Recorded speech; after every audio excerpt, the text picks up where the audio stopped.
yürüyüşe Sepeşan'ın büyüğü sıvır yarını bakışına atlayan aydımayı. Odan yaşamadı bilelekte yerine yetiriyoruz.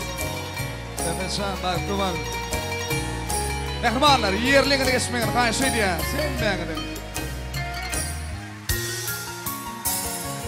Baktım sana, bak sen bana, gözlemden al, sen sorama.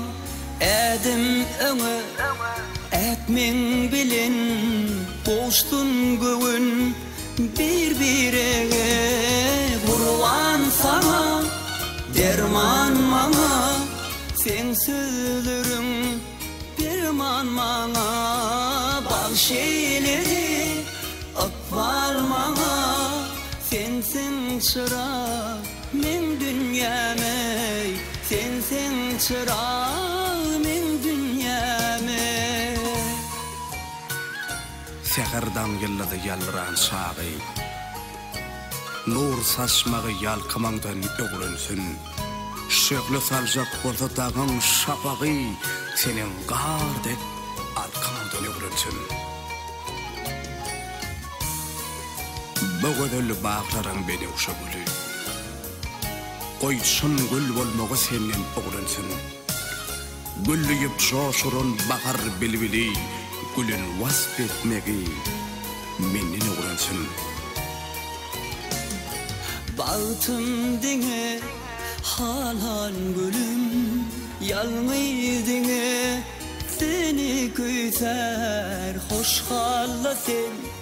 Diýsen bugün sensin dine ömrümde yar. Gurban sana, derman maňa, sen sözleriň derman maňa.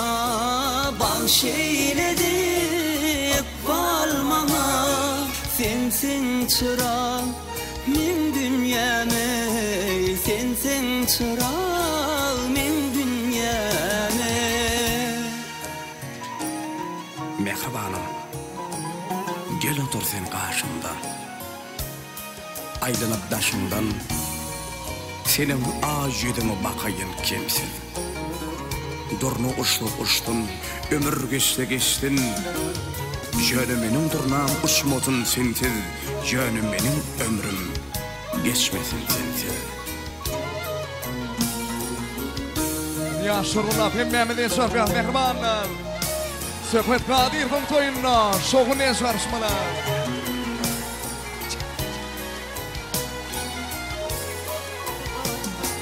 Köküsedim arzuda men, dostum deyip ne diyeyim sana.